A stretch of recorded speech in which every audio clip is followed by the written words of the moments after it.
श्री स्वामी समर्थ। मी संगीता। माझ्या चॅनलमध्ये मी तुमच्या सर्वांचे मनापासून खूप खूप स्वागत करते। मंडळी, देवी लक्ष्मी अशा कोणत्या घरामध्ये कायम टिकून राहते? प्रत्येकाची इच्छा असते की माता लक्ष्मी आपल्या घरामध्ये कायमस्वरूपी राहावी। पण मंडळी, नशिबाचे दरवाजे उघडायला खरंच वेळ लागणार नाही। अशीच ही माहिती मला महाभारतामध्ये मिळालेली आहे। महाभारतामध्ये सुद्धा असं लिहिलेलं आहे आणि शास्त्रामध्ये सुद्धा एक माहिती मिळालेली आहे। या व्हिडिओमध्ये ही माहिती देणार आहे मी की देवी लक्ष्मी कोणत्या घरात कायमस्वरूपी टिकून राहते आणि खरंच आपले सुद्धा नशिबाचे दरवाजे उघडणार का नाही। खरंच नशिबाचे दरवाजे उघडायला वेळ लागत नाही। आज ही वेळ आहे तर उद्या अजूनही चांगली वेळ असेल। म्हणून या व्हिडिओमधली सविस्तर माहिती नक्कीच ऐका आणि ही माहिती आवडली असेल तर शेअर करा, लाईक करायला खरंच विसरू नका। एका लाईकमुळे खूप समाधान वाटतं। कमेंट कोणी करतच नाही, रिप्लाय तर कधी कोणी देतच नाही, म्हणून कमेंट करायला बोलतच नाही। कारण 3 वर्षापासून मी एवढे मेहनतीनं व्हिडिओ बनवते पण कधीही कोणाचीही कमेंट येत नाही। असो, काही हरकत नाही। मंडळी, माहिती नक्कीच ऐका, तुमच्या फायद्याची आहे आणि तुम्हाला याच्यापासून नक्कीच फायदा होईल ही माझी खात्री आहे। प्रत्येकाला असं वाटतं की आपल्या घरामध्ये लक्ष्मीचा कायमचा वास असावा, अशी प्रत्येक व्यक्तीची इच्छा असते। आणि महाभारतामध्ये सुद्धा असंच म्हटलं आहे की देवी लक्ष्मी कोणत्या घरात वास करते। आपल्या धर्मामध्ये तर धन संपत्ती समृद्धीची देवी लक्ष्मीचे मनापासून पूजन केले जाते। देवी लक्ष्मीला प्रसन्न करण्यासाठी लोक अनेक उपाय करतात। घरात लक्ष्मीचा कायमचा वास असावा अशी प्रत्येक व्यक्तीची इच्छा असते। दिवाळीत देवी लक्ष्मीची विशेष पूजा केली जाते। तिच्यासाठी पूजेसाठी शुभ मुहूर्त पाळला जातो आणि नंतर लोक त्या दिवशी पूर्ण विधीपूर्वक पूजा माता लक्ष्मीची करतात। आणि देवी लक्ष्मीला म्हणजे देवी लक्ष्मी जी आहे, जिला विष्णू पत्नी विष्णुप्रिय असेही म्हणतात, ती नेमकी कोणाच्या घरात मनापासून टिकून राहते आणि कोणत्या घरात कायमस्वरूपी राहते हे खरंच तुम्हाला माहिती नसेल तर माझी विनंती आहे की ही माहिती नक्कीच ऐका। कारण लक्ष्मी देवी कोणाच्या घरात वास करते हे प्रत्येक महिलाला आणि पुरुषाला माहितीच पाहिजे। आपल्या शास्त्रानुसार मान्यतेनुसार महाभारताच्या शांती पर्वात देवराज इंद्र आणि देवी लक्ष्मी यांच्यातील एक संवाद आहे आणि यामध्ये देवी लक्ष्मी राजा इंद्राला समजावते की ती कोणत्या घरात राहते। देवी लक्ष्मी काय म्हणते, खरंच नीट लक्ष देऊन ऐका। जे ब्रह्ममुहूर्तावर सकाळी उठतात, आंघोळ करतात, अंगावर चंदनाचा लेप लावतात, माझी मनोभावे पूजा करतात, आपल्या ज्येष्ठांची सेवा करतात, आपल्या घरी येणाऱ्या पाहुण्यांचा मनापासून न चिडता आदर करतात, ज्या घरातील स्त्रिया दागिन्यांनी सजतात आणि ज्या घरात कुटुंबीय आनंदी असतात आणि ज्या घरामध्ये सामान इकडे तिकडे विखरलेले नाही, ज्या घरात घाण नसते, ज्या घरामध्ये वाद भांडणं नसतात, अशा कोणत्याही गोष्टी नसतात अशा ठिकाणी देवी लक्ष्मीला वास करायला खरंच आवडतो।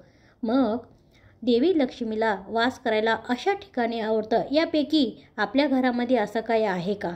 आता नियमाचे पालनसुद्धा करायला पाहिजे मंडळी। त्यामुळे देवी लक्ष्मीचा आशीर्वाद तुमच्यावर सदैव राहावा आणि तुम्हीसुद्धा तुमच्या जीवनामध्ये प्रगतीच्या मार्गावर पुढे जावे असे प्रत्येकाला वाटतच असतं। तुम्हाला पण असंच वाटत असेल तर तुम्ही आजपासूनच घरातून या नियमाचे पालन करायला सुरुवात करा आणि सुरुवात तर केलीच पाहिजेत।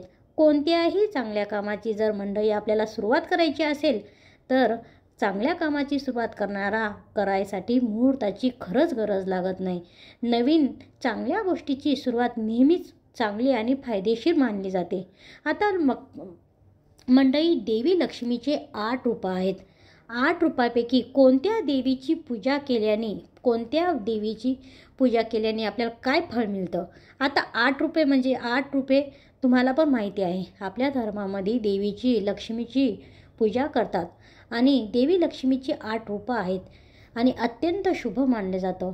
कारण देवी लक्ष्मीची 8 रूपे, ज्यांना अष्टलक्ष्मी आपण म्हणून ओळखले जाते।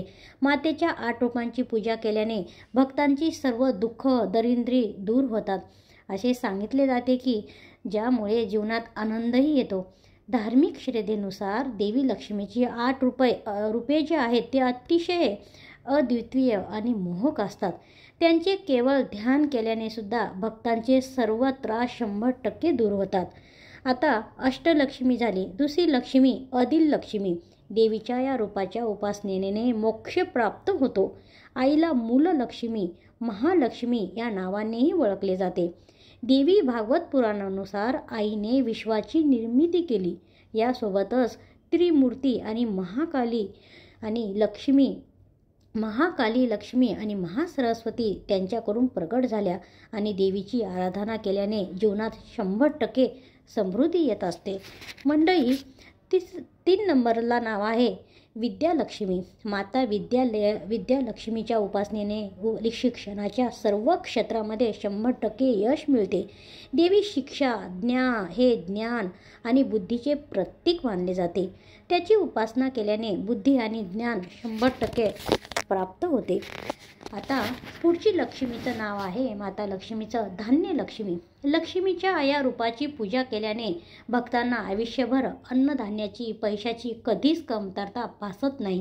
ती आई अन्नपूर्णा सारखीच मानली जाते आणि त्यांची पूजा केल्याने घर धान्य आणि पौष्टिकतेने भरलेले राहते. आता पुढच्या देवीचं नाव आहे गजलक्ष्मी.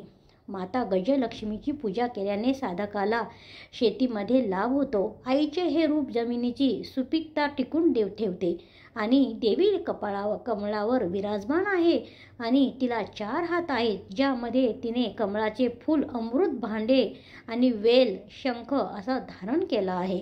मंडळी, पुढची देवी आहे संतान लक्ष्मी. या रूपातील देवी भक्ताचे आपल्या मुलाप्रमाणे रक्षण करते. या रूपात देवीची स्कंदमाता म्हणून पूजा केली जाते. असे म्हटले जाते की ज्यांना मुलाशी संबंधित कोणत्याही अडचणी येत असतील तर त्यांनी आईच्या रूपामध्ये माता संतान लक्ष्मीची पूजा करावी. आता पुढची देवीचं नाव आहे वीरलक्ष्मी. मंडळी, देवीचे हे रूप भक्तांना धैर्य प्रदान आहे. तिला धैर्या लक्ष्मी म्हणून ओळखले जाते. देवीच्या या रूपांची पूजा केल्याने अकाली मृत्यूपासून आपला बचाव होतो. असे म्हटले जाते की यासोबतच मातेला महिषासुरावर विजय मिळवणाऱ्या कात्यायनी देवीचे रूपही मानले जाते. आता पुढच्या देवीचे नाव आहे विजयालक्ष्मी. मातेच्या या रूपाची पूजा केल्याने जीवनात प्रत्येक क्षेत्रामध्ये आपल्याला विजय प्राप्त होतो. तिला जयलक्ष्मी असेही म्हणतात. आईला 8 हात आहेत आणि जे भक्तांना निर्भयपणा देतात तसेच सर्व परिस्थितीमध्ये धैर्य राखण्यासाठी एक प्रेरणा देतात. म्हणून कोणत्याही कामामध्ये आपल्याला विजय प्राप्त करायचा असेल तर विजयालक्ष्मीची मनापासून तुम्ही पूजा करू शकता. पुढची लक्ष्मी आहे लक्ष्मी मातेचं नाव आहे धनलक्ष्मी. धनलक्ष्मी मातेच्या या रूपाची पूजा भक्ताला ऋणातून मुक्त करत असते. तेव्हा भगवान विष्णूचे रूप असलेल्या या व्यंकटेश यांनी कुबेर यांच्याकडून ऋण घेतले होते आणि आईचे हे रूप साधकाला इच्छाशक्ती, धैर्य, दृढ निश्चय आणि उत्साह प्रदान करत असते. म्हणून तुम्हाला धनलक्ष्मी मातेची मनापासून पूजा केल्यावर तुम्हाला कधीही कोणत्याही गोष्टीची कमी पडणार नाही. जसा कुबेरांचा भरपूर तुमच्या पाठीशी आशीर्वाद असेल. म्हणून मंडळी, माता लक्ष्मी कोणाच्या घरामध्ये टिकून राहते आणि तिला काय आवडतं ते सुरुवातीला सांगितलं. आणि म्हणजेच माता लक्ष्मीचे जे 8 रूपांची आपण पूजा करतो तो कोणत्या देवीची कोणतं नाव आहे आणि पूजा केल्यावर आपल्याला काय प्राप्त होतं तर ही माहिती आवडली असेल तर प्लीज शेअर करा. लाईक केलं नसेल तर प्लीज हात जोडून विनंती आहे, लाईक करा. लाईक करायला विसरू नका, शेअर करायला विसरू नका. चॅनलवर नवीन असाल तर सबस्क्राईब करायला विसरू नका. श्री स्वामी समर्थ. जय माता दी.